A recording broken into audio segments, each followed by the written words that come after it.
BJP যেটা বলছে এই ঘটনা, মোথাবাড়ির ঘটনা, কালিয়াচক, এটা তো গোটাটা বিজেপির ছক।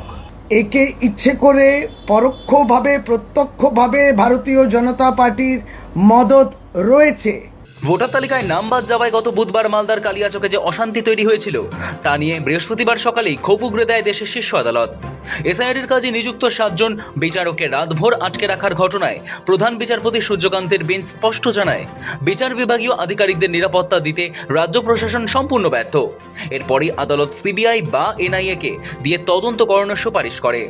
হাইকোর্টের প্রধান বিচারপতি সুজয় পালের কাছ থেকে বিষয়টি জানবার পর সেই রেস ধরে বৃহস্পতিবার বিকেলেই রাজ্য প্রশাসনের শীর্ষ কর্তাদের সঙ্গে বৈঠকের পর এনআইএ তদন্তে শিলমোহর দেয় কমিশন। সেই মতো এনআইএ তদন্তে নেমেছে। তবে এসবের মাঝেই এবার ঘটনার নেপথ্যে বিজেপি, আইএসএফ, মিম আতাতের তত্ত্ব খাড়া করেছে রাজ্যের শাসক দল তৃণমূল কংগ্রেস। তৃণমূল মনে করছে 3 জন মিলে মালদায় অশান্তি পাকিয়েছে। শাসক দলের অভিযোগ, এই অশান্তি আদতে বিজেপির সাজানো চিত্রনাট্য, যা রূপায়ণ করেছে তাদের 3 এজেন্ট। তারা কারা? এক এক করে ছবি দেখিয়ে প্রমাণ দিল তৃণমূল। 1. জয়ন্তকান্ত, মালদার মোথাবাড়ির পুলিশ পর্যবেক্ষক। তৃণমূলের দাবি, ইনি বিহারের এক দাপুটে বিজেপি নেত্রীর স্বামী। 2. মৌলানা মোহাম্মদ শাহজাহান আলী কাদরি, মোথাবাড়ি আইএসএফ প্রার্থী। বিক্ষোভ সংগঠিত করার অভিযোগে ইতিমধ্যেই তিনি গ্রেপ্তার হয়েছেন। 3. মোফাক্কিরুল ইসলাম, মিম নেতা তথা 2021-এর প্রার্থী, যার বিরুদ্ধে বিচারকদের বন্দি করে রাখার মাস্টারমাইন্ড হওয়ার অভিযোগ উঠেছে। তৃণমূলের বক্তব্য, এই 3 পক্ষ মিলেই মালদাকে অস্থির করার চেষ্টা করেছে। তবে বিতর্ক দানা বেঁধেছে ধৃত আইনজীবীর রাজনৈতিক পরিচয় নিয়ে। মমতা বন্দ্যোপাধ্যায় দাবি করেছেন ওই ব্যক্তি মিমের লোক, যদিও কালিয়াচকের ঘটনার পর থেকেই পাল্টা আসরে নেমেছে বিজেপিও। যিনি নিজের নির্বাচন কেন্দ্রে গত লোকসভা নির্বাচনে হেরেছেন, এই নির্বাচনেও নিজের নির্বাচন কেন্দ্রে তৃণমূল কংগ্রেস তাকে লড়াই করানোর বা লড়াই করার সুযোগ দেওয়ার সাহস দেখাতে পারেননি। এটা ভীষণ অ্যালার্মিং। আমি প্রথমেই ধন্যবাদ দেব কেন্দ্রীয় আধা সামরিক বাহিনীকে। তারা ধৈর্যের পরীক্ষা দিয়েছেন।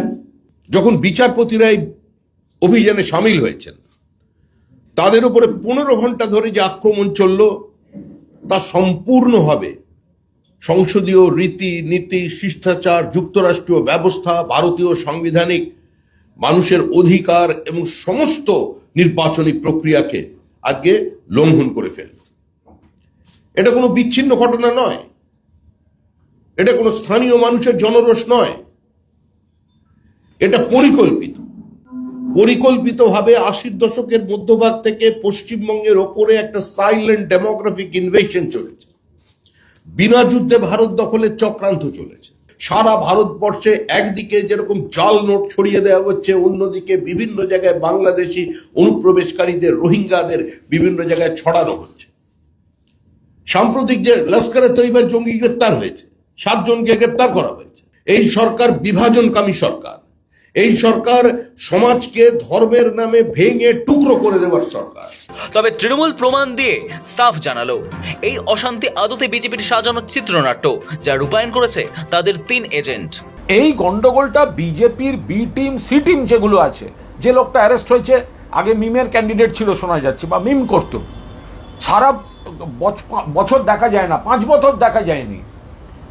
ভোটের সময় এসছে কি বিজেপির পারপাস সার্ভ করতে।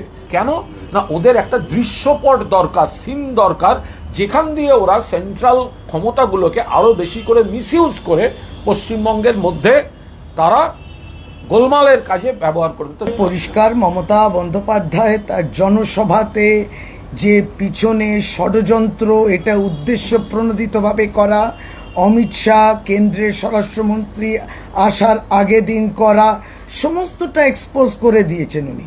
একে ইচ্ছে করে পরোক্ষভাবে প্রত্যক্ষভাবে ভারতীয় জনতা পার্টির মদত রয়েছে।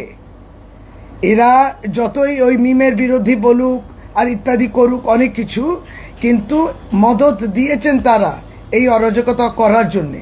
এবং এটা তো সত্যি যে বাগডোগরা এরপর থেকে পালাচ্ছিল, যখন হয়তো পালাতে দিতেও আপনি বলছিলেন ইসিআই এখন সমস্ত দেখছে বিষয়টা, কিন্তু যদি ওদের হাতেই থেকে যেত তাহলে সেই পথে পালিয়ে যেত, সিআইডি গিয়ে ধরেছে। তো মমতা বন্দ্যোপাধ্যায় পরিষ্কার করে এটা এক্সপোজ করে দিয়েছে। তবে এখানেই থামেনি বিষয়টি।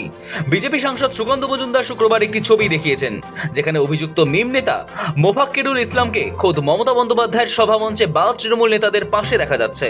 যে মূল অভিযুক্ত মোফাক্কেরুল, সে নাকি তৃণমূল কংগ্রেস করে না বা তৃণমূল কংগ্রেসের এর সাথে কোনো যোগ নেই, অথচ আমরা বিভিন্ন ছবিতে দেখতে পাচ্ছি কতগুলো ছবি সে তৃণমূল কংগ্রেসের পোস্ট করছে, সেখানে মোফাক্কেরুলকে দেখা যাচ্ছে।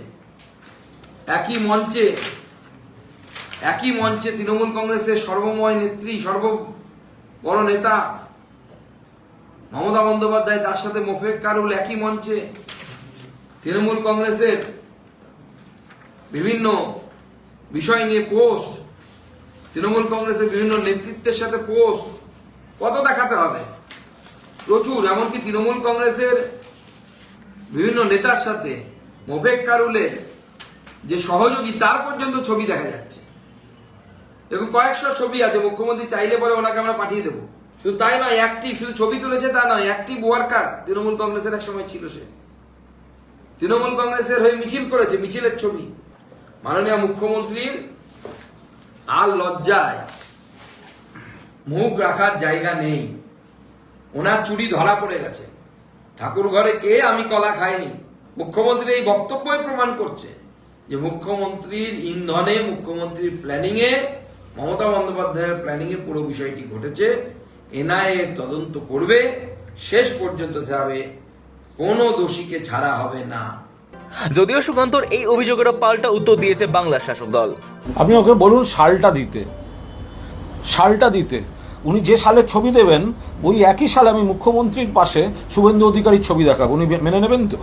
এদিকে শুক্রবার বেলা গড়ানোর আগেই কলকাতায় এসে পৌঁছয় এনআইএর দুদে অফিসার আইজি সোনিয়া সিং। শুধু তাই নয়, ডিআইজির নেতৃত্বে প্রায় 2 ডজনের একটি বিশেষ দল যায় মালদার মোথাবাড়ির দিকে। তাদের মূল কাজ ঘটনাস্থলে গিয়ে প্রত্যক্ষদর্শীদের সঙ্গে কথা বলা এবং ঘটনা প্রবাহের খুঁটিনাটি জোড়া লাগানো। তনুজ জৈন ও সৌভিক সান্যালের রিপোর্ট, সময় কলকাতা।